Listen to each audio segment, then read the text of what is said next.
Now, CIA, the far left run a while with some kind of undefined program that the CIA didn't tell Congress about. Do you know anything about this undefined program? You're in the White House at the time.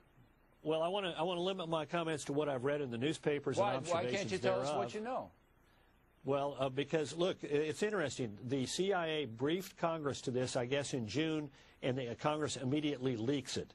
That itself is a violation, I think, of several statutes, and indicative of why it is so dangerous to give Congress information. Remember, this is about, according to the Wall Street Journal, a program that was designed and for which people were trained, but a program which was never put into effect.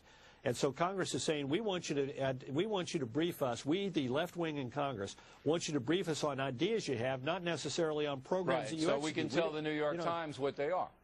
That's what they want. Right. Exactly. Well, and so that incidentally, they can embarrass our country, reveal them, and perhaps damage the effectiveness of these programs. But still, the law has to be followed, Mr. Rove.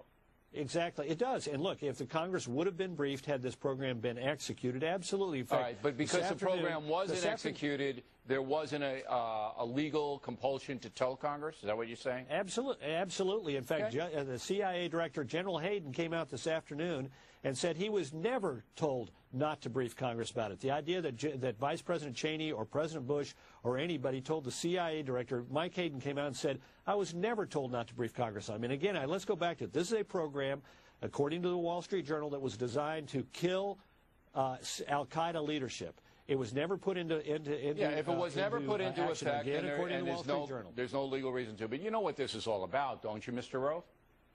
Protecting Nancy Pelosi and undermining the effectiveness of our intelligence agencies in a time of war. Nope. It's all about the economy. Pure politics? It's all about the economy. Economy's going south. Things aren't working out.